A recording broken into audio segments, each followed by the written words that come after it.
Presiden Joko Widodo mengharapkan target investasi 900 triliun rupiah hingga akhir tahun ini bisa tercapai. Hal tersebut disampaikan pada pidato Presiden RI dalam rangka HUT ke-76 Kemerdekaan Republik Indonesia di Gedung DPR MPR RI, Senin 16 Agustus.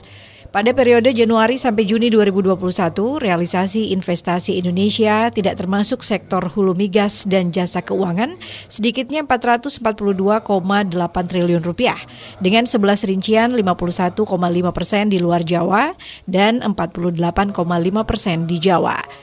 Dirinya menyampaikan perkembangan investasi harus menjadi bagian terintegrasi dengan pertumbuhan ekonomi yang inklusif dan berkeadilan. Peningkatan kelas pengusaha UMKM menjadi agenda utama.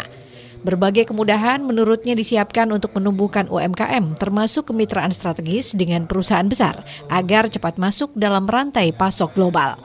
Hal ini diharapkan dapat meningkatkan daya saing produk UMKM serta meningkatkan pemerataan dan kemandirian ekonomi masyarakat. Ekosistem investasi dan kolaborasi di dunia usaha ini juga dimaksudkan untuk memperkuat perkembangan ekonomi berbasis inovasi dan teknologi, khususnya ke arah ekonomi hijau dan ekonomi biru yang berkelanjutan.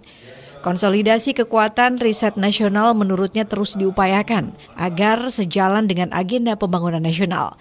Sinergi dunia pendidikan dengan industri dan pengembangan kewirausahaan terus dipercepat melalui program Merdeka Belajar. Untuk mendorong UMKM, diperlukan perluasan akses pasar bagi produk-produk dalam negeri menjadi perhatian serius pemerintah. Program Bangga Buatan Indonesia terus digencarkan, sembari meningkatkan daya saing produk lokal dalam kompetisi global. Pemerintah terus mendorong pengembangan ekosistem ekonomi digital untuk meningkatkan produktivitas masyarakat. Menurutnya, digitalisasi UMKM yang masuk ke aplikasi perdagangan elektronik dan loka pasar jumlahnya terus bertambah. Sampai Agustus tahun ini sudah lebih dari 14 juta UMKM atau 22% dari total UMKM yang sudah bergabung dengan aplikasi perdagangan elektronik. Partisipasi dalam ekonomi digital ini sangat penting karena potensinya yang sangat besar dan mempermudah UMKM untuk masuk ke rantai pasok global.